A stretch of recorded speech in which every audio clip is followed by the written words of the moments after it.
ప్రియమైనటువంటి దేవుని కుమారులారా కుమార్తెలారా, మన ప్రభువైన యేసుక్రీస్తు నామములో మీ అందరికీ వందనాలు. అలాగే దేవునికి స్తోత్రములను కృతజ్ఞతాస్తుతులు చెల్లిస్తూ ఉన్నాము. సహోదరులారా, మరి గత జనవరి 1వ తారీఖు నుంచి దేవుడు ఇంతవరకు మనలను కాచి కాపాడి సజీవ లెక్క నీడలో ఉంచి తన చల్లని రెక్క నీడలో మనకు ఆశ్రయాన్ని కలుగజేస్తూ దినదినము జీవింపజేస్తున్నటువంటి మన కన్న తండ్రి అయినటువంటి దేవునికి ఎల్లప్పుడూ కృతజ్ఞతాస్తుతులు చెల్లించాలి. మరి సహోదరులకు వందనములు చెప్పాలా, దేవునికి స్తోత్రములను కృతజ్ఞతాస్తుతులు చెల్లించేటటువంటి వారిగా ఉండాలి అనేది ఇది బైబిల్ యొక్క క్రమము అని మనం గుర్తెరగాలి. సహోదరులారా, మరి మనము గత వారంలో నేర్చుకున్నటువంటి అంశము ఏంటంటే నూతన సంవత్సరమా లేదా నూతన మార్గమా అనేటటువంటి విషయాన్ని మనం నేర్చుకున్నాం. ఎందుకనంటే నూతన సంవత్సరము అని చెప్తూ మరి ఈ నూతన సంవత్సరాన్ని చేస్తూ ఉన్నటువంటి పరిస్థితుల్లో మరి ఏది నూతనంగా ఉంటూ ఉంది, ఏంటి నూతనమైనటువంటిది అని అంటే ఈ భూమి మీద నూతనమైనటువంటిది ఏది కూడా లేదు అనేటటువంటి విషయాన్ని బైబిల్ చెప్తూ ఉంది. ఎందుకు నూతనమైనటువంటిది లేదు అని అంటే ఒక దినం ఇడిచి ఒక దినం పాతబడుతూ ఉంది, ఒక రోజు ఇడిచి ఒక రోజు పాతగా అవుతుంది. ఇప్పుడు మళ్ళా శనివారం, ఇది నిన్నటి శనివారం పోయింది అయిపోయింది, మరొక శనివారం వస్తూ ఉంది, మరో శనివారం అయిపోతూ ఉంటుంది, మరో శనివారం, మరో ఆదివారం వస్తూ ఉంది, మరో ఆదివారం వస్తూ ఉంటుంది. ఇట్లా పోతూ ఒకటి వస్తూ ఉంది. మరి అలాంటి పరిస్థితుల్లో ఈ భూమి మీద నూతనమైనది ఏదన్నా ఉందా అని అంటే నూతనమైనటువంటిది ఏది లేదు. అది ఉన్నది ఒకటి ఏంటి అని అంటే నూతనమైనటువంటి విధానంలో యేసుక్రీస్తు ఆయన మన కొరకు ప్రతిష్ఠించినటువంటి మార్గం, ఆ మార్గము నూతనమైనదిగాను మరి అది ఎప్పుడు కూడా నూతనంగా ఉండేటటువంటిదిగా ఉన్నది అనేటటువంటి విషయము మనకు బైబిల్ గ్రంథము చాలా స్పష్టంగా తెలియజేస్తూ ఉంది. ఎందుకనంటే ఆ మార్గము ఎక్కడికి నడిపిస్తూ ఉంది మనల్ని అనంటే జీవమునకు నడిపించేటటువంటి మార్గమునై ఉంటుంది. ఎందుకనంటే ఈ మార్గము గుండా ప్రయాణం చేసినటువంటి వాళ్ళు నూతన జీవమునై ఉన్నది అని తెలియజేస్తూ ఉంటాడు. నూతనమైనదియు జీవమునై ఉన్నది అని తెలియజేస్తూ మన శరీరమును తెర ద్వారా ఏర్పరచబడినదినైన మార్గమును ఆయన రక్తం వలన పరిశుద్ధ స్థలమందు ప్రవేశించుటకు మనకేం చేస్తూ ఉందంటే ధైర్యాన్ని కలుగజేస్తూ ఉంది. ఎక్కడికి ఈ మార్గంలో నడిచేటటువంటి వాళ్ళు అని అంటే ఆయన శరీరం అనేటటువంటి త్వర ద్వారా ఏర్పరచబడినటువంటి మార్గం. హెబ్రీయులకు రాసిన పత్రిక 10:21-22 వచనాలలో మనము 19-20 వచనాలలో ఈ మాటలను చూస్తూ ఉంటాం అన్నట్టు. అయితే మరి అలాంటి పరిస్థితుల్లో ఆయన శరీరం అనేటటువంటి తెర ద్వారా మనము ఎక్కడికి పోతూ ఉన్నాము అనంటే పరిశుద్ధ స్థలములో ప్రవేశించుటకు మనకు ధైర్యాన్ని కలిగి ఉన్నది అని తెలియజేస్తున్నాడు. ధైర్యం కలుగుతూ ఉంది. ఎక్కడికి పోవడానికి అనంటే పరిశుద్ధ స్థలంలోనికి ప్రవేశించడానికి ధైర్యాన్ని కలుగజేస్తూ ఉంది. అందుకనే మరి కొత్తగా ఉండేటటువంటి విధానం కావాలి. కొత్త మార్గమును కొత్త విధానాన్ని ఎన్నుకునేటటువంటి వారిగా ఉండాలి. కానీ సంవత్సరం కొత్తది అని అంటే సంవత్సరం కొత్తదవుతుంది, పాతదవుతుంది. అంతేకాకుండా మరి ఎలాంటి పరిస్థితుల్లో ఆ పరలోక రాజ్యంలో ప్రవేశిస్తారు అంటే కొత్త సంవత్సరంలో ప్రవేశించిన వాళ్ళందరూ పరలోక రాజ్యంలో ప్రవేశిస్తారంటే అలాగ చేయడానికి జరగదు. ఎందుకనంటే కొత్త సంవత్సరాలు 100 రాని 1000 రాని ఎన్నెన్న రాని కానీ ఆ కొత్త సంవత్సరాలు ఎన్ని వచ్చినా నిన్న ఆ పరలోక రాజ్యంలోనికి లేదా ఆ పరలోకానికి నడిపించేటటువంటి పరిస్థితి అనేటటువంటిది లేదు. ఎందుకు అనంటే మరి కొత్తగా జన్మిస్తేనే తప్ప ఒకడు దేవుని రాజ్యంలో ప్రవేశించలేడు అనేటటువంటి మాటను కూడా మనకు తెలియజేస్తూ ఉంటాడు. యోహాను సువార్త 3:3లో ఏమంటాడంటే యేసు అందుకు ఒకడు కొత్తగా జన్మిస్తేనే కానీ అతడు దేవుని రాజ్యమును చూడలేడని నిశ్చయముగా నీతో చెప్పుచున్నాను అని తెలియజేస్తూ ఉంటాడు. ఎందుకనంటే ఒకడు కొత్తగా జన్మిస్తేనే వాడు దేవుని రాజ్యాన్ని చూడగలుగుతాడు, లేకుంటే వాడు దేవుని రాజ్యమును చూడలేడు అనేటటువంటి విషయము గుర్తు చేస్తూ ఉన్నాడు. ఎందుకు మరి ఇలా జరగాల, ఎందుకు ఇవన్నీ మరి కొత్తగా జన్మించాలా, కొత్తగా నూతనమైనటువంటి మార్గాన్ని ప్రవేశించాలా అనంటే ఈ నూతనమైనటువంటి మార్గంలో ఎందుకు ప్రవేశించాలి అనేటటువంటి విషయంలో మనం ఆలోచించినట్లయితే మనం ఎందుకు ఈ నూతనమైనటువంటి మార్గంలో ప్రవేశించి నూతనంగా ఉండాలి అనేటటువంటి అంటే ఏ మార్గంలో ప్రవేశించినా సరికాదా అని అంటే సరికాదండి. ఎందుకు అనంటే నూతనమైనటువంటి మార్గంలోనే ప్రవేశించాలా. ఈ నూతనమైనటువంటి మార్గంలో ప్రవేశించినటువంటి వాడే అది జీవమునై ఉన్నది, అది పరిశుద్ధ స్థలంలోనికి తీసుకొని వెళ్ళేటటువంటిది కూడా ఉన్నది. కానీ ఈ మార్గంలో ప్రవేశింపకుండా, ఈ నూతనమైనటువంటి మార్గంలో ప్రవేశింపకుండా, నూతనమైనటువంటి ఒక విధానంలో ఉండకుండా ఏం జరిగిస్తూ ఉన్నారంటే ఏటా వచ్చేసి ఏడాదికి ఒక్కసారి వస్తాడు. కొత్త సంవత్సరం అన్న మనం చర్చికి వెళ్ళొద్దా అని అంటాడు. కొత్త సంవత్సరం అన్న మనం చర్చికి వెళ్ళొద్దా అని చెప్పి ఆ చర్చికి వెళ్ళి ఏం చేస్తాడంటే ఆ రోజు ఒక్కరోజు మాత్రమే ప్రభువా ప్రభువా అని ప్రార్థన చేయడమో లేకుంటే సపర్లు కొట్టడమో ఏదో ఒకటి జరుగుతూ ఉంటుంది. అందుకనే ఆయన యేసు ప్రభు ఏమంటూ ఉన్నాడంటే ప్రభువా ప్రభువా నన్ను పిలుచుట ఎందుకు పిలుస్తున్నారు నన్ను అస్తమానము ప్రభా ప్రభని? ఎందుకనంటే ఆయన చెప్పేటటువంటి మాటలను మనం వింటే నేను చెప్పిన మాట ప్రకారం మీరు చేయక ప్రభా ప్రభా అని నన్ను పిలుచుట ఎందుకు అని అంటాడు. ఎందుకనంటే నేను చెప్పిన మాటల ప్రకారంగా మీరు చెయ్యట్లేదు కాబట్టి మీరు ఏమంటూ ఉన్నారంటే ప్రభువా ప్రభువా నన్ను పిలుస్తూ ఉన్నారు. ఈ ప్రభువా ప్రభు అని పిలవటం ద్వారా మీకు ఏమైనా ఉపయోగమా అని అంటే ఏ విధమైనటువంటి ఉపయోగం ఉండదు. ఎందుకనంటే ఆ పరలోకంలో యేసుక్రీస్తు మాట ప్రకారంగా ఉండి ఆయన మాట ప్రకారంగా చేసినటువంటి ప్రతి వాడు కూడా పరలోక రాజ్యంలో ప్రవేశిస్తాడు అనేటటువంటిది. అందుకనే మరి అలాంటి పరిస్థితుల్లో ఉండాలి అని తెలియజేస్తూ ఉన్నాడు. ప్రభువా ప్రభు అని కాదు, వాక్యం ఏదైతే వెల్లడి పరుస్తూ ఉందో ఆ వాక్యానుసారమైనటువంటి విధానంగా మన జీవితాలను అమర్చుకొని మనము వాక్యానికి విధేయులమై ఉండాలి అనేటటువంటి విషయాన్ని తెలియజేస్తూ ఉన్నాడు. అందుకనే వాక్యమునకు లోబడి జీవించాలి. అయితే మనం ఏం చేసినామని వాక్యానికి లోబడి జీవించేటటువంటి వారిగా ఉంటాము? మనం చేసినటువంటి ఏమన్నా అపరాధాలు చేస్తూ ఉన్నామా? మనం ఏమన్నా లేకుంటే మరి ఇంకా ఏమన్నా చేస్తూ ఉన్నామా? మరి దేవునికి కాని పని ఏమన్నా చేస్తూ ఉన్నామా అని అంటే అవునండి, దేవునికి కాని పని అటువంటిది చేస్తూ ఉన్నారు. ఎందుకు అనంటే నరులు చేసేటటువంటి ప్రతిది కూడా భూమి మీద సరైనటువంటి విధమైనటువంటిది కాదు. ఎందుకనంటే నరుల చెడుతనము భూమి మీద గొప్పదైను. ఆదికాండము 1వ అధ్యాయము ఆదికాండము 5వ అధ్యాయము 6వ అధ్యాయము 5వ వచనాన్ని ఒకసారి చూస్తే నరుల చెడుతనము భూమి మీద గొప్పదనియు వారి హృదయం యొక్క తలంపులు తలంపులలోని ఊహంతయు ఎల్లప్పుడు కేవలం చెడ్డదనియు యెహోవా చూచెను అంట. యెహోవా చూసిండు ఏంటంట అంటే నరుల మరి చెడుతనము అనేటటువంటి చెడుతనాన్ని జరిగిస్తూ ఉన్నారు. అది భూమి మీద గొప్పదనియు అని తెలియజేస్తూ ఉన్నాడు. వాళ్ళ హృదయ తలంపులు, ఎందుకనంటే హృదయ తలంపుల వలన మరి వాళ్ళు ఊహించటము అంతా ఎల్లప్పుడూ కేవలము చెడ్డదనియో అని తెలియజేస్తూ ఉన్నాడు. ఎందుకనంటే ఊహ మనిషి లోపల ఊహించేటటువంటి నీ ఊహ, నీ ఆలోచనలు, నీ తలంపులు, నీ విధానమే ఏం చేస్తుందంటే నిన్ను అపవిత్రపరిచేటటువంటి పరిస్థితుల్లో ఉంది, నిన్ను మోసం చేస్తూ ఉంది. అందుకనే ఈ లోకమే చూపిస్తూ ఉన్నాం, లోకంలోనే ఉన్నదాన్ని చూపించి ఏం చేస్తూ ఉన్నారంటే మన హృదయాలను ఇక్కడి వైపే మరలిస్తూ ఉన్నారు. కానీ మరి దేవుని చిత్తం ఏంది, దేవుని ఉద్దేశం ఏంటి, దేవుని ఆలోచనకు అనుగుణంగా ఉంటూ ఉన్నామా అనేటటువంటి విషయాన్ని మనకు తెలియజేయడం లేదు. అందుకనే మన ఆలోచనలు ఏంటి, ఏ విధంగా ఉంటున్నాయి అనేటటువంటి విషయాన్ని మనకు తెలియకుండా మనల్ని ఏందో ఈ లోకంలో నువ్వు ఎలా ఉంటూ ఉన్నావు, ఏం చేస్తూ ఉన్నావు, ఎట్లున్నావు, నువ్వు దేవునికి ఏ విధాన్ని అంగిస్తూ ఉన్నావు, నీ కృతజ్ఞత కానుకేంటి, కొత్త సంవత్సరం కాను, ఇవి కానుకలు, దశంభాగాలు, వీటి గురించే చెప్పడం అనేటటువంటిది జరుగుతూ ఉంది తప్ప మరి నీ హృదయం ఎలా ఉంటూ ఉంది, నీ ఆలోచనలు ఎలా ఉన్నాయి, నువ్వు ఎలా ప్రవర్తిస్తూ ఉన్నావు అనేటటువంటి విషయం మాత్రము మనకి ఎత్తి చూపట్లేదు. ఎత్తి చూపకుండా ఏం చేస్తూ ఉన్నాడని అంటే సచ్చిన కుక్కను ఈడ్చుకొని పోయినట్లు ఆ నరకానికి వాడు సాతానుగాడు ఈడ్చుకొని పోయేటటువంటి పరిస్థితి. ఎందుకనంటే మరి అలాంటి పరిస్థితుల్లో మనల్ని ఉంచుతున్నాడు, మనల్ని పరలోకానికి వెళ్లకుండా చేయడానికి వాని యొక్క ఉద్దేశమై ఉంటుంది.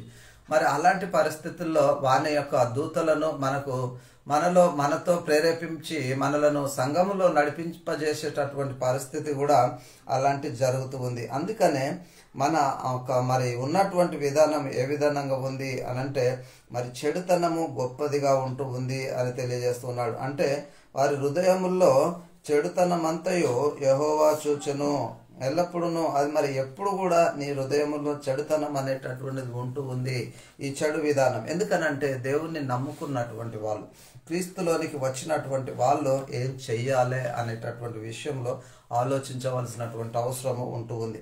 అందుకే ఏమంటూ ఉన్నాడంటే ఇక్కడ మనం చూసినట్లయితే మరి ఉన్నటువంటి విధానంలో ఎలా ఉంటూ ఉన్నాము అనంటే, మరి కనులతో చూసినటువంటి దాన్ని, చెవులతో విన్నటువంటి వాటిని హృదయంలో గ్రహించేటటువంటి విధానం అనేటటువంటిది ఉండాలి. ఏం చూస్తూ ఉన్నాము, ఏం చేస్తూ ఉన్నాము అనేటటువంటిది. అయితే చూసేటటువంటి ప్రతిదీ కూడా నాది అనేటటువంటి విధానంగా ఉండకూడదు. ఎందుకనంటే హృదయంతో గ్రహించి మనసుతో మార్చుకొని స్వస్థత పొందలే అనేటటువంటి విషయాన్ని తెలియజేస్తూ ఉన్నాడు. ఎక్కడనంటే యెషయా గ్రంథము 6వ అధ్యాయము 10వ వచనంలో ఈ మాటలు చూడొచ్చండి. యెషయా గ్రంథము 6వ అధ్యాయము 10వ వచనంలో ఈ మాటలను రాయబడి ఉన్నవి. ఏమనంటూ ఉన్నాడంటే, వారి కన్నులు చూచి, చెవులు విని, హృదయము గ్రహించి, మనసు మార్చుకొని స్వస్థత పొందకపోనట్లు ప్రజల హృదయములు కొవ్వినవి అని తెలియజేస్తున్నాడు. ఎందుకనంటే కళ్ళతో చూస్తూ ఉన్నారు, మరి చెవులతో వింటూ ఉన్నారు, హృదయంతో గ్రహిస్తూ ఉన్నారు, కానీ వారు మనసు మార్చుకొని మరి స్వస్థత పొందకపోవునట్లు ప్రజలు వారి హృదయములను కొవ్వినవి అని తెలియజేస్తున్నాడు. ప్రజల హృదయములు కొవ్వినవి, కొవ్విట చేత వారు చెవులు మందపరిచి వారి కన్నులు మూయించను అంట. అంటే మనం ఏం జరిగిస్తూ ఉన్నామనంటే మన హృదయాలు కొవ్వినవి అని తెలియజేస్తూ ఉన్నాడు. హృదయాలు కొవ్వి, మరి చెవులు ఇదైనవి. అంతేకాకుండా మరి మనసు మార్చుకునేటటువంటి విధానంలో ఉన్నటువంటి వారు మరి గ్రహించలేనటువంటి పరిస్థితుల్లో ఉన్నారు. అందుకనే ఏమంటూ ఉన్నారంటే ప్రభువా ప్రభువా అని పిలవటం అనేటటువంటిది జరుగుతూ ఉంది. మరి మానవులను దేవుడు కలుగజేసినటువంటి విధానము ఎలా కలుగజేశాడు అనంటే, మరి ఇవన్నీ జరిగించడానికి ఎవరు జరిగిస్తూ ఉన్నారు అనంటే, దేవుడు ఇవన్నీ కూడా మనుషులకు ఈ విధానంగా పెట్టి పుట్టించాడా అనంటే లేదండి. ఎందుకనంటే మానవులను దేవుడు యథార్థవంతులుగానే చేసిండు. మానవులను దేవుడు మరి చూపించినటువంటి విధానం ఎందుకు మరి ఇలా జరుగుతూ ఉంది, ఎందుకు ఈ విధానంగా ఉంది అనేటటువంటి విషయాన్ని కూడా మనము ఆలోచించాలి. ఎందుకనంటే ఇక్కడ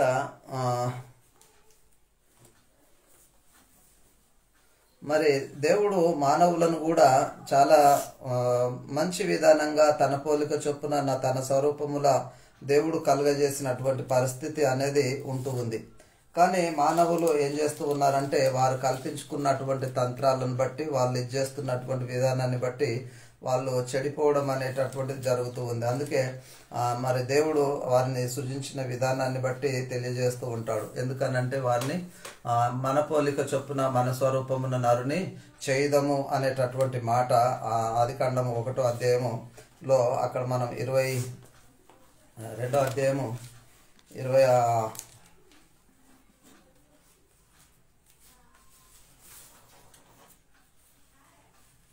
అధ్యాయము 7వ వచనంలో ఈ మాటలు చూస్తాం. 6-7 వచనాలు.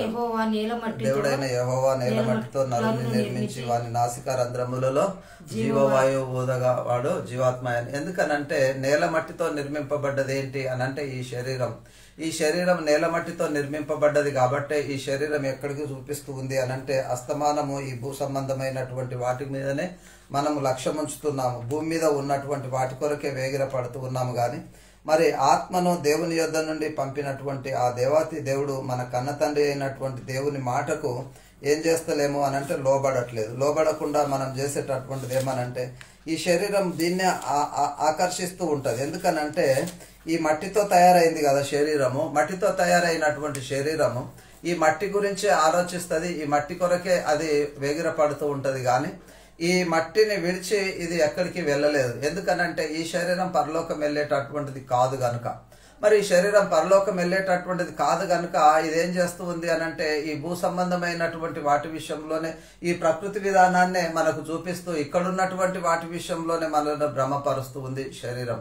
అందుకే ఏమైతూ ఉంది అని అంటే దేవుని చిత్తాన్ని జరిగించలేకపోతూ ఉన్నాం, దేవుని ఆలోచనలకు అనుగుణంగా ఉండలేకపోతూ ఉన్నాం. అందుకే ఏమంటామనంటే దేవుని ఉద్దేశమును జరిగించలేనటువంటిది. దానికి ఏం చేస్తూ ఉన్నామంటే మనం భూమి మీద సుఖంగా బతకాలి, ఆరోగ్యంగా అన్ని వసతులు మనకు కలిగి ఉండాలి, మనం భూమి మీద ఏ విధమైనటువంటి మనకు లోటుపాట్లు ఉండకూడదు, భూమి మీద మనము ఏం చేసినా మనకు చెల్లేటటువంటి విధానంగా ఉండాలి, చట్టాలైనా ఏదైనా కానీ మనకు అనుగుణంగా మార్చుకునేటటువంటిది. ఎందుకనంటే మనము సంతోషంగా మనం ఉండాలి కనుక మనము సంతోషంగా ఉండి మనము తినే తిండి మన సుఖభోగములను అనుభవించడానికి మరి ఇవన్నీ కూడా ఈ భూమి మీద చూస్తూ ఉంటాం. అందుకనే ఈ భూమి మీద ఉన్నటువంటి మనము ఈ భూ సంబంధమైనటువంటి వాటినే ఆశించి ఇక్కడున్నటువంటి సుఖభోగాన్ని అనుభవించడానికి ప్రయత్న పడుతూ ఉన్నాం. ఒకసారి చూద్దామండి యాకోబుకు రాసిన పత్రిక 5వ అధ్యాయము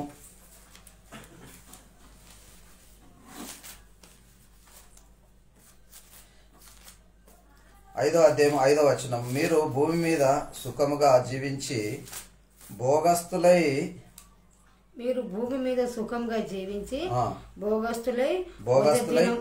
వదదినమునందు మీ హృదయములను పోషించుకుంటారు. అంటే ఇక్కడ ఏం చెప్తూ ఉన్నాడంటే మీరు భూమి మీద సుఖముగా జీవించి భోగస్తులై వదదినములయందు మీ హృదయములను పోషించుకుంటారు. ఎందుకనంటే మరి మనము ఒక విధానాన్ని కొనసాగిస్తూ ఉన్నాము. మరి మన వదదినమందు మన హృదయాలను పోషించుకుంటున్నటువంటి పరిస్థితి. ఎందుకనంటే సుఖముగా బతకాలి. ఎవరికి కానీ భూమి మీద సుఖం అనేటటువంటిది కావాలి, కష్టం ఉండొద్దు. ఎందుకనంటే కష్టం వచ్చిందంటే ఇదేం కష్టం రా బాబు అని అంటారు. యేసుక్రీస్తుని నమ్ముకున్నటువంటి వాళ్ళలో కూడా అదే జరుగుతుంది. ఏమనంటే మాకేనా ఈ కష్టాలు రావడం, మాకేనా ఈ బాధలు రావడం అనేటటువంటిది. చాలా మంది కూడా ఎవరైనా బీద స్థితిలో ఉంటే కూడా వాళ్ళని కూడా ఎత్తిపడుస్తూ ఉంటారు, దేవుని నమ్ముకున్నారు కదా మీరు ఎందుకు ఇంకా బీదోళ్ళలా ఉన్నారని. ఇలాంటి పరిస్థితులు ఎందుకనంటే వాళ్ళు ఆలోచించేది ఏందనంటే ఈ భూ సంబంధమైనటువంటి విధానాన్ని భూమి మీద ఉన్న విధానం కొరకే ఆలోచిస్తూ ఈ భూ సంబంధమైనటువంటి విషయముల్లోనే ఆలోచన జరుగుతూ ఉంది.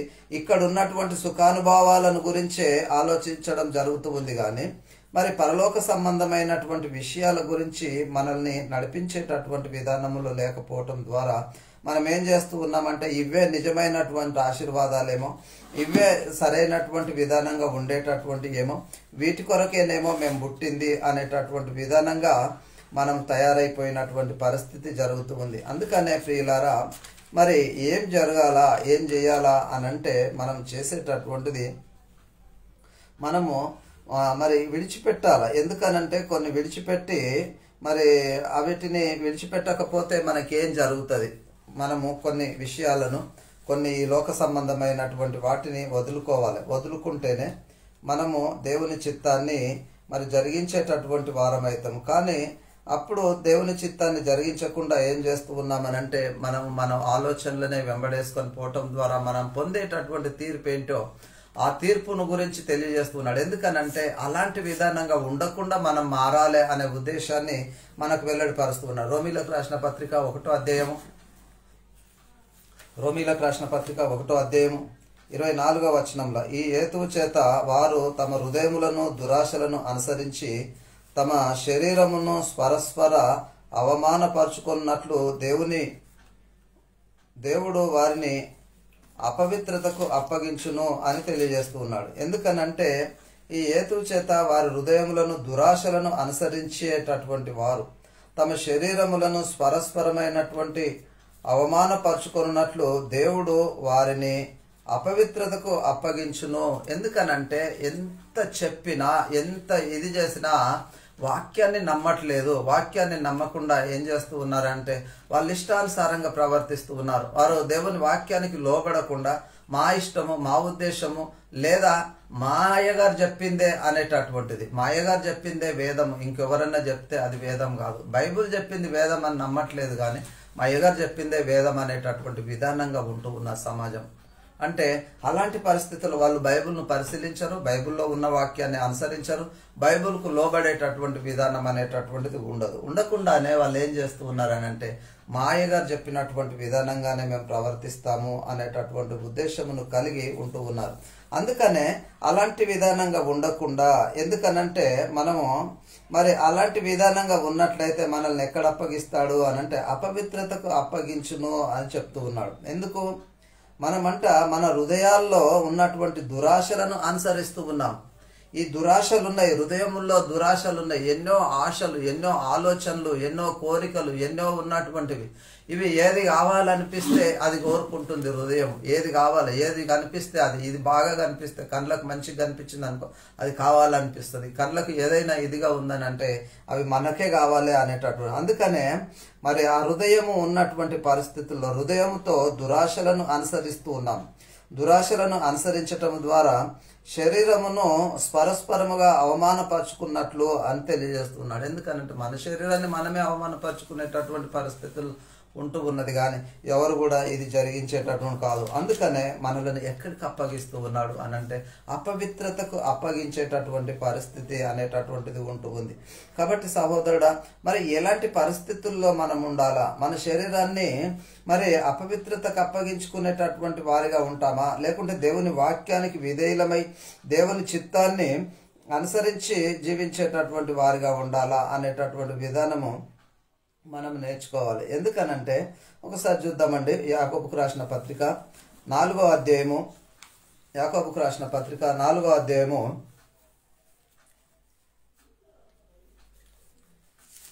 4వ అధ్యాయము ఇక్కడ శుభ్రము చేసుకొనుడి అని తెలియజేస్తున్నాడు. ఎందుకనంటే దేవుని యొద్దకు రండి, అప్పుడు ఆయన మీ యొద్దకు వచ్చును. పాపులారా మీ చేతులను శుభ్రము చేసుకొనుడి, దీమనస్కులారా మీ హృదయములను పరిశుద్ధపరచుకొనుడి అని తెలియజేస్తున్నాడు. ఎందుకనంటే మనం చేయవలసినటువంటి విధానం ఏమి అనంటే దేవుని యొద్దకు రండి పిలుస్తూ ఉన్నాడు. రండి, దేవుని యొద్దకు రండి అని పిలుస్తూ ఉన్నాడు. ఎందుకనంటే అప్పుడు మీరు వచ్చినటువంటి పరిస్థితుల్లో అప్పుడు ఆయన మీ యొద్దకు వచ్చును. ఎందుకనంటే నువ్వు దేవుని దగ్గరికి వస్తే దేవుడు నీ దగ్గరికి వస్తాడు. కానీ మనం అనుకుంటున్నాం రోజు పోతున్నాం కదా, వారం పోతున్నాం కదా అని అనుకుంటున్నాం. కానీ మనం ఏం చేస్తూ ఉన్నామంటే హృదయంలో అనేకమైనటువంటి కోరికలను పెట్టుకొని, మరి అనేకమైనటువంటి ఆలోచనలను పెట్టుకొని దేవుని దగ్గరికి పోతున్నా అని అనుకుంటే సరిపోతుందా? దేవుని దగ్గరికి పోవాలంటే, పోవడం అని అంటే ఏంటి అంటే వాక్యానికి లోబడాలా, వాక్యానికి విధేయత చూపించాలా, వాక్యానుసారంగా జీవించడానికి ప్రయత్నపడాలా. అప్పుడే ఆయన మీ దగ్గరికి వస్తాడు అనేటటువంటిది. అప్పుడే ఆయన మీ దగ్గరికి వస్తాడు అని తెలియజేస్తున్నాడు. అంటే అప్పుడు ఆయన మీ దగ్గరికి వచ్చేటటువంటిది. అందుకే ఏం చేయాలనంటే మనం చేసేటటువంటి పరిస్థితుల్లో మరి మన చేతులను శుభ్రం చేసుకోండి అని అంటాడు. చేతులను శుభ్రం చేసుకోండి, దిమనస్కులారా మీ హృదయములను పరిశుద్ధపరచుకొనుడి. హృదయాన్ని పరిశుద్ధపరచుకోవాలి. నీ హృదయమే పరిశుద్ధంగా లేకపోతే, నీ హృదయంలో అనేకమైనటువంటి కోరికలు, ఆలోచనలు, ఈ లోక సంబంధమైనటువంటి విధానాలు ఉన్నట్లయితే మరి నీ హృదయానికి నువ్వు దూరంగా ఉండేటటువంటి పరిస్థితి. ఎందుకనంటే దేవునికి నువ్వు దూరంగా ఉండేటటువంటి పరిస్థితి ఉంటుంది అనేటటువంటి విషయాన్ని గుర్తెరగాల. అందుకే మరి అలాంటి పరిస్థితుల్లో మనము ఏం చేస్తే మనం దేవునికి దగ్గరగా ఉంటాము అనేటటువంటి విషయాన్ని మనం గుర్తెరగాలి. ఏం చేయాలా, ఎందుకు మనము అనంటే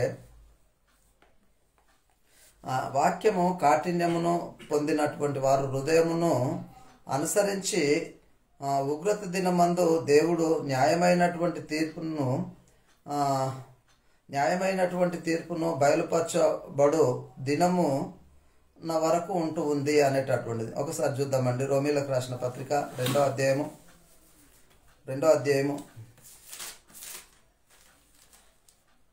5వ వచనం. మీ కాఠిన్యమును మార్పు పొందని మీ హృదయమును అనుసరించి ఉగ్రత దినమందు అనగా దేవుని న్యాయమైన తీర్పు బయలుపరచబడు దినమందు నీకు నువ్వే ఉగ్రతను సమకూర్చుకొనుచున్నావు అనంట. ఎందుకనంటే మరి నువ్వు మరి కాఠిన్యమును మరి మార్పు పొందని హృదయము నీది అని తెలియజేస్తున్నాడు. మార్పు పొందని అంటే నీ మార్పు పొందని హృదయమును అనుసరించి ఉగ్రత దినమందు దేవుని న్యాయమైనటువంటి తీర్పునకు లోబడేటటువంటి న్యాయమైనటువంటి తీర్పునకు ఇదైపోతున్నటువంటి పరిస్థితి. అందుకనే ఏమైతే ఉన్నాడనంటే మరి నువ్వు ఉన్నటువంటి విధానం న్యాయమైనటువంటి తీర్పు బయలుపరచబడే దినం వరకు నీవే ఆ ఉగ్రతను సమకూర్చుకుంటున్నావు.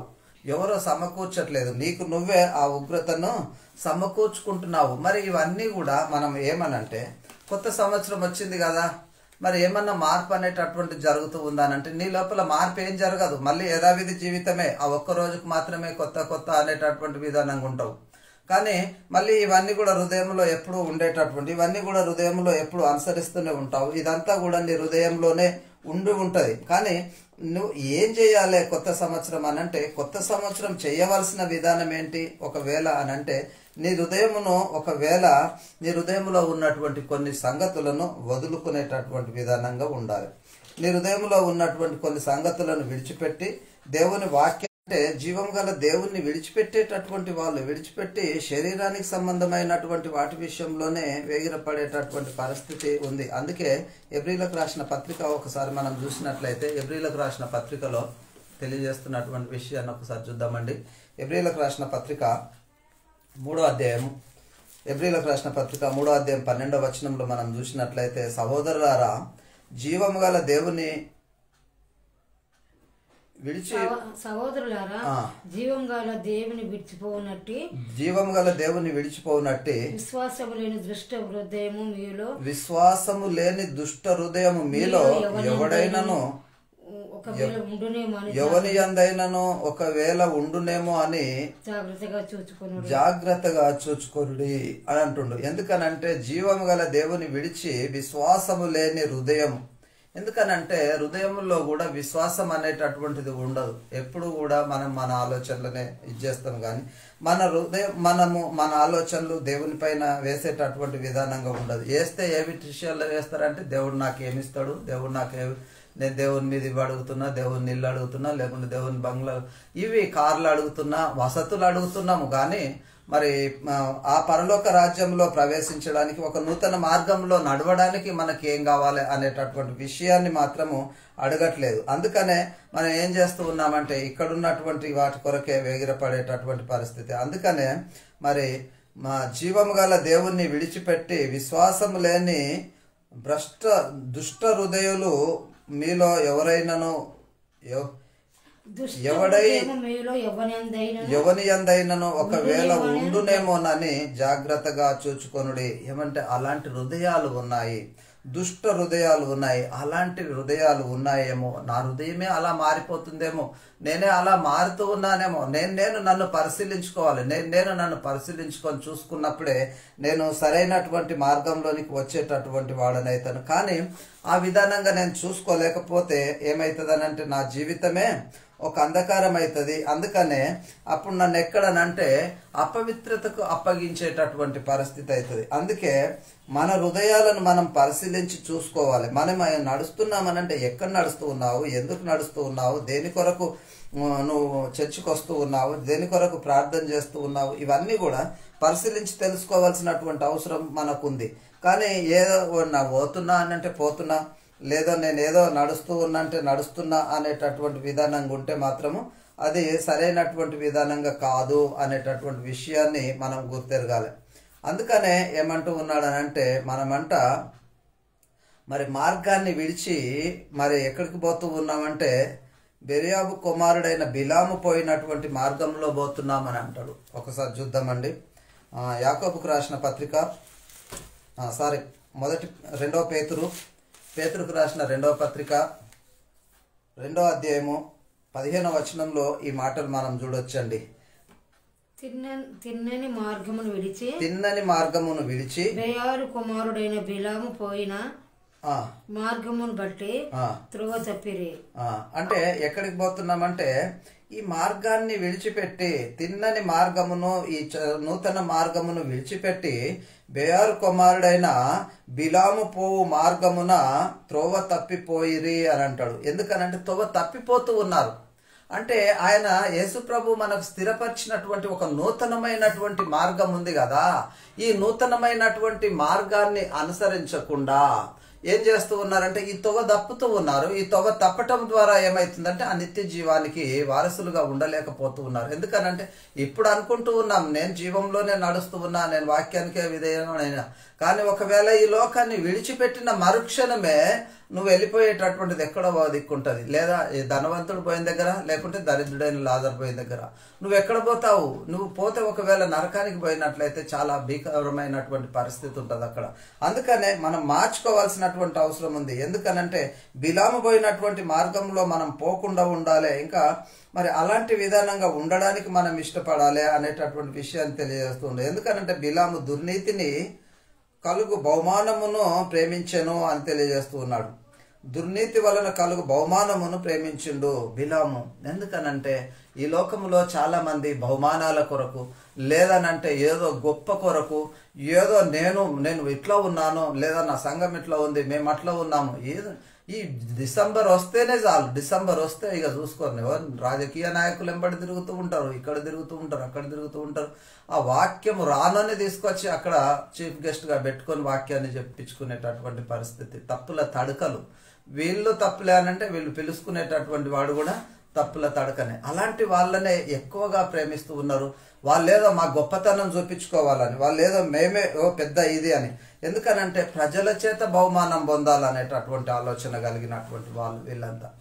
ఎందుకనంటే ప్రజల చేత బహుమానం పొందితే నీకు ఉపయోగం లేదు. దేవుని చేత బహుమానం పొందు, నీ గురి యుద్ధకు పరిగెత్తేటటువంటి విధానంగా ఉండు, ఆ మార్గములో సరైనటువంటి విధానంగా నడవడానికి ప్రయత్నపడు. కానీ నూతనమైనటువంటి విధానం వస్తుంది, నూతన జన్మము, నూతన సంవత్సరం అని చెప్పుకుంటూ ఏం చేస్తూ ఉన్నారో అసలు మీ హృదయాలే మారకపోతే అనేటటువంటి. అందుకనే బిలాము దుర్నీతిని కలుగు బహుమానమును ప్రేమించేను అని తెలియజేస్తుండు. అయితే తను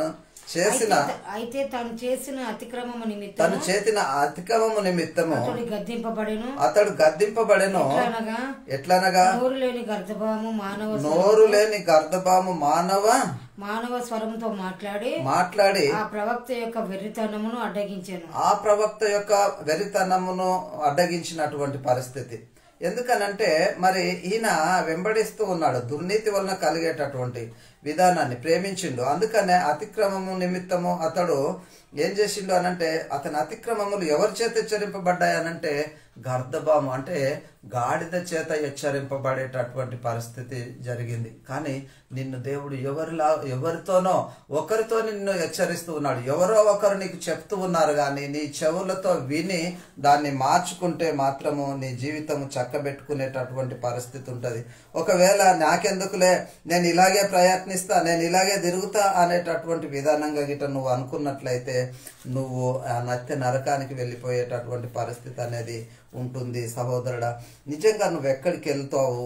ఒకవేళ నువ్వు దేవుని మాటలకు నువ్వు విధేయుడవై నువ్వు దేవుని వాక్యానికి లోబడినట్లయితే మరి నువ్వు దేవుని చిత్తాన్ని ఈ లోకంలో జరిగిస్తే ఆ నిత్యమైనటువంటి రాజ్యములకు వెళ్ళేటటువంటి వాడవైతావు. కాబట్టి సహోదరుడా, ఎక్కడ పోవాలా, ఏ మార్గంలో ప్రయాణించాలా, ఏ విధానంగా ప్రయాణించాలా అనేటటువంటిది వాక్యం నీకు తెలియజేస్తుంది. వాక్యానికి లోబడి ఆ వాక్యానుసారంగా జీవించి ప్రవర్తించడానికి ప్రయత్నపడాలి. కానీ వాక్యానికి భిన్నంగా నడుచుకుంటే మనం ఏమీ కూడా చేయలేము అనేటటువంటి విధానాన్ని మనం గుర్తెరుగుతూ ఉన్నాం. అందుకనే ఏమంటే ఇక్కడ కొంత విషయాన్ని మనం చూద్దామండి. చివరిగా ఎపిఎస్సీలకు రాసిన పత్రిక 4వ అధ్యాయము. మీరైతే అందమైన మనసు గలవారై మీ హృదయము కాఠిన్యపరచుకొనుట వలన తమలోనున్న అజ్ఞానము చేత దేవుని వలన కలుగు జీవము నుండి వేరుపారిన వారై అని అంటుండు. ఎందుకనంటే మరి అందమైనటువంటి మనసు అని అంటాడు. అంటే ఇక్కడ 18వ వచనం 4:18. వారైతే అంధకారమైన మనసు గలవారై, అంధకారమైనటు ఇక్కడ ఫ్రంట్ మిస్టేక్ ఉంది, అంధకారమైనటువంటి మనసు గలవారై తమ హృదయములను కాఠిన్యపరచుకొనుట వలనను కాఠిన్యం వలన అయితే ఇక్కడ చూసినట్లయితే ఇక్కడ ఏం చేస్తూ ఉన్నారంటే వాళ్ళ హృదయాన్ని కాఠిన్యం పరుచుకునేటటువంటి విధానంగా ఉంటూ ఉన్నారు. వీళ్ళు కలిగినటువంటి హృదయం ఎలాంటిదంటే అంధకారమైనటువంటి మనసు ఉండటమే కాక హృదయం కాఠిన్యం పరుచుకునటం వలన నన్ను అజ్ఞానము వలన దేవుని వలన కలుగు జీవము నుండి వేరుపారిన వారై ఉండిరి అని అంటాడు. వేరుపారిన వారై, ఎందుకంటే దేవుని వలన కలిగేటటువంటి ఆ జీవము నుంచి వేరుపారిపోతూ ఉన్నారు, ఇడిచేస్తూ ఉన్నారు, ఆ జీవాన్ని వెంబడించట్లా.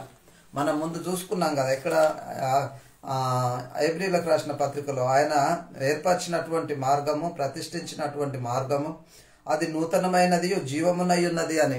ఈ జీవాన్ని వెంబడించట్లే. జీవాన్ని వెంబడించకుండా ఏం చేస్తూ ఉన్నారంటే వాళ్ళ హృదయాన్ని కాఠిన్యపరచుకొని వాళ్ళు ఏం చేస్తూ ఉన్నారంటే ఆ జీవము నుండి వేరుపారినటువంటి వాళ్ళు వేరుపడుతూ ఉన్నారు. ఆ జీవములో ఉండట్లేదు. ఉండకుండానే వారి హృదయము దేవుని వలన కలుగు జీవము నుండి వేరుపారిన వారై తమ మనసును కలిగినటువంటి వ్యర్థతను అనుసరించి నడుచుకొనుచున్నారు. ఎందుకనంటే తమ మనసుకు కలిగినటువంటి వ్యర్థతను, ఎందుకనంటే నీ మనసును మార్చుకొని దేవుని వాక్యం వైపు మళ్లించినట్లయితే నువ్వు ఆ నిత్య జీవమునకు వారసుడవైతావు. అదే పరిశుద్ధ స్థలములో ప్రవేశించేటటువంటి వాడవైతావు. ఆయన యేసుక్రీస్తు స్థిరపరిచినటువంటి ఆ యేసుక్రీస్తు ప్రభువు నీ కొరకు స్థిరపరిచిన ప్రతిష్ఠించినటువంటి మార్గము అది ఎప్పుడు కూడా నూతనమైనట్టుగానే ఉంటూ ఉంది. సహోదరుడా, మరి ఆ నూతనమైనటువంటి మార్గంలో నడవడానికి ప్రయత్నం చేయగానే, లేక నూతన సంవత్సరం అని, నూతనమైనటువంటి విధానం అని, నూతన పండగలని, లేకుంటే ఇలాంటి వాటిని చెప్పుకుంటూ నీ హృదయము నీవు విధేయి. ఎందుకనంటే కాలాన్ని వ్యర్థముగా అనుసరిస్తుంది, కాలాన్ని పోగొట్టుకుంటున్నావు. ఈ కాలాన్ని మరి అంటే సమయాన్ని విడిచిపెట్టేటటువంటి పరిస్థితి మరలా తిరిగి రాదు సమయం. కాబట్టి ఆ సమయంలోనే నీ హృదయాన్ని మార్చుకో. నీ హృదయాన్ని మార్చుకొని హృదయంలో ఉన్నటువంటి ఈ కాఠిన్యతను విడిచిపెట్టి దేవుని వైపు మళ్ళినప్పుడే నీవు ఆ నిత్య జీవానికి వారసుడవయ్యేటటువంటి వాడిగా ఉంటావు. ఆ పరిశుద్ధ స్థలంలో ప్రవేశించేటటువంటి వాడిగా ఉంటావు. కాబట్టి ఇప్పుడైనా ఇక మీదట మరి కొన్ని రోజుల కిందట గత సంవత్సరంలో నేను చేయలేనటువంటిది ఈ సంవత్సరం అన్నా నా హృదయాన్ని మార్చుకుంటా అనేటటువంటి విధానంగా నువ్వు మార్చుకున్నట్లయితే నిజంగా దేవుని చిత్తాన్ని జరిగించిన వాడవైతావు. దేవుని రాజ్యంలో, దేవుని యొక్క పరలోక రాజ్యంలో నువ్వు ప్రవేశించేటటువంటి వాడిగా ఉంటావు. కనుక మరి నీ హృదయం ఎలా ఉంటూ ఉందో ఒకసారి నిన్ను నువ్వు పరిశీలించుకో. ఒకసారి నిన్ను నువ్వు పరిశీలించుకొని ఎలా ఉంటూ ఉన్నామనేటటువంటి విషయాన్ని మనమే మరి పరిశీలించుకున్నట్లయితే మరి మన హృదయం ఏది అనేటటువంటిది మనకే తెలిసిపోతూ ఉంది. కాబట్టి ఇకనైనా మనం దేవుని ఆలోచనలకు అనుగుణంగా దేవుని వాక్యానుసారంగా అనుసరించి ప్రవర్తించడానికి ప్రయత్నపడదాం. ఇంతవరకు దేవుడు మనతో మాట్లాడినటువంటి ప్రతి మాట దేవుడు మన హృదయాల్లో నీరుగట్టి ఫలింపజేయును గాక. ఆమేన్. ప్రియులారా, ఈ యొక్క మరి వాక్యాన్ని మరి ఇది మీకు సర్వసత్యము అనిపించినట్లయితే, ఈ వాక్యములో మీరు పాలిభాగస్తులు కావాలనుకున్నట్లయితే ఈ వాక్యాన్ని మీరే కాదు మీ తోటి సహోదరులకు కూడా వెల్లడిపరిచి మరి కొందరినన్న అగ్నిలో నుండి లాగినట్లు రక్షించేటటువంటి సామర్థ్యతను దేవుడు నీ మీద ఉంచిండు కనుక ఆ విధానంగా నువ్వు ప్రయత్నించి దేవుని వాక్యానుసారంగా జీవించినట్లయితే నువ్వును నీ ఇంటి వారు కూడా ఆ పరలోకానికి వెళ్ళేటటువంటి వారు అవుతారు. అందుకనే దేవుని చిత్తం మన ఎడలో వెల్లడిపరుస్తూ ఉన్నాడు. కాబట్టి మరి ఈ యొక్క వాక్యాన్ని మీరే కాదు మరి మీరు విన్నటువంటి వాళ్ళు అనేకులకు షేర్ చేయండి. అనేకులకు మీరు ఈ వాక్యాన్ని వెల్లడిపరిచి మా పరిచర్యలో మీరు పాలిభాగస్తులు కావాలి. ప్రభువైన యేసుక్రీస్తు నామములో మీ అందరికీ మనవి చేస్తూ ఉన్నాను. మీ యొక్క ఆత్మీయ జీవితం కొరకు మీ యొక్క అవసరతలను బట్టి మరి అంటే శరీర సంబంధమైనటువంటి విషయాల కొరకు ప్రార్థన చేస్తారు చాలామంది. మాకు ఇలా ఉన్నాం, మేము అలా ఉన్నామని. కానీ మేము శరీర సంబంధమైనటువంటి వాటి విషయం గురించి చెప్పట్లేదు. మీ ఆత్మీయ ఎదుగుదల కావాలి అని అనుకున్నప్పుడు మీ అవసరత ఆత్మీయ ఎదుగుదలకు ఏవైతే వాక్యాలు అవసరం ఉన్నాయో వాటి కొరకు మాకు ఫోన్ చేయండి. మేము మీ అవసరాలను అంటే ఆత్మీయ జీవితం కొరకు ఎదిగేటటువంటి వాక్యాలను మీకు అందిస్తాం. అలాంటి విషయంలో మేము ఏకముగా కూడి ప్రభు సన్నిధిలో ఉండేటటువంటి వారమైతామని దేవుని వాక్యాన్ని బట్టి మిమ్మల్ని బతిమాలుకొనొచ్చు ఈ కొద్ది మాటలు ముగిస్తూ ఉన్నాను. దేవునికి స్తోత్రములు. మరోసారి మీ అందరికి వందనాలు. యూట్యూబ్ ద్వారా, ఈ ఆన్లైన్ ఫేస్బుక్ ద్వారా చూస్తున్నటువంటి ప్రతి ఒక్క సహోదరునికి మరోసారి వందనాలు తెలియజేస్తూ కొద్ది మాటలు ముగిస్తూ ఉన్నాను. దేవునికి స్తోత్రం.